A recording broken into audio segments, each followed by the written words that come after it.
In this video, we will talk about z-scores and how it relates to the empirical rule. So for this video, if you can pull up the z-score table, which is a resource I've given to you in Google Classroom, it's going to look very similar to this table. So I'll be referencing this and how to use it. So if you have it in front of you, it's going to make this video a little bit more useful. Okay, so I'm going to talk about this picture. You've seen it before in the previous classwork. But the whole idea of this is the empirical rule. So if the mean is in the middle, within one standard deviation of the mean is 68% of your data, within two standard deviations of the mean is 95% of your data, and with three standard deviations of your mean, it's virtually all your data at 99.7%. So these are estimates, and what we can do is we can figure out these individual percentages for each of these little boxes and figure out what percent is in that range, but it's not specifics. We want to get a specific percentage no matter what your data is. So what we do is we call that a z-score.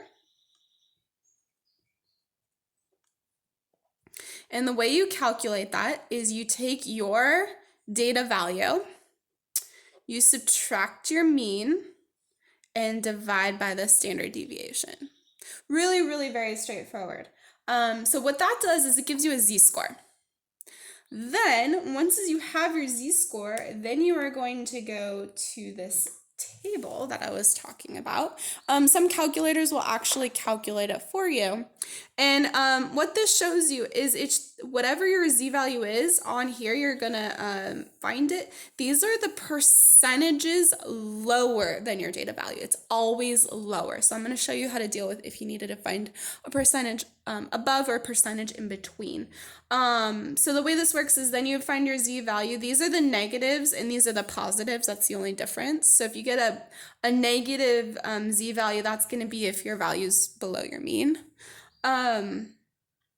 You find this is the first number and the first decimal.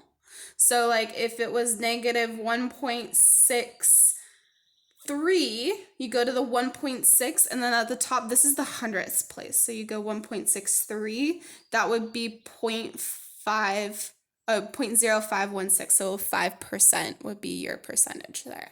So that's kind of how that works. So this is the first and the 10 spot, and this is the hundredth spot of your z-score. Okay, so let's put this to practice so we can actually calculate this out.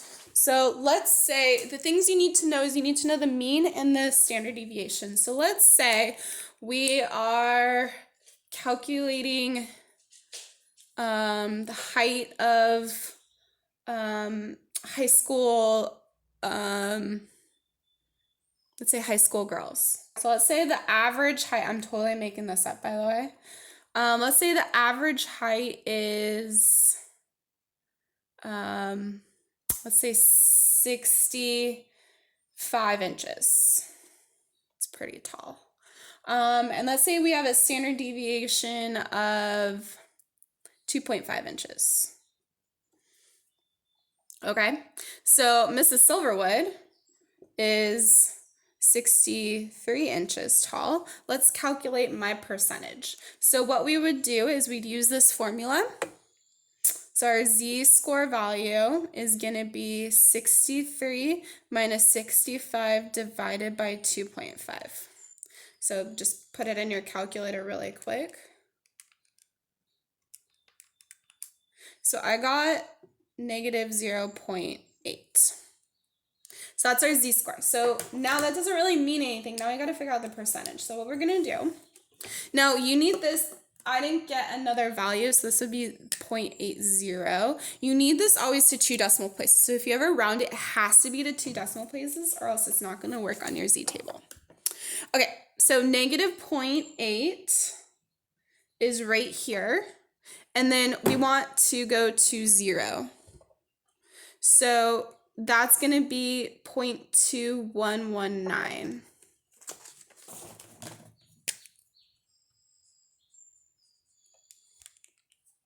Okay, so my percentage is I'm taller than 21.19% of people. Now, what if you wanted to figure out if you're shorter than? So, or how many people are taller than me? So that'd be the larger side. So then what I would want to do is do 1 minus 0.2119 because it's 100% minus the 21. And you get 0.7881. So 78.81% of people are taller than me. Then, if you wanted to find percentage between two values, what you would need to do for that is to find the two z-scores and the two percentages. So let's say we want to find also between 63 inches and 68 inches. Okay, I'm going to erase some of this down here. This part here. Actually, I'm going to erase the formula. We know the formula now. So if we're doing it for 68, our z-score here would be 68 minus 65 over 2.5. And then we do that quick calculation. So that's 1.2. And that came out as 1.2, so I'll put it as 1.20. So now we'll look at our z-table. And we'll go to 1.20 is that value, so 0.8849.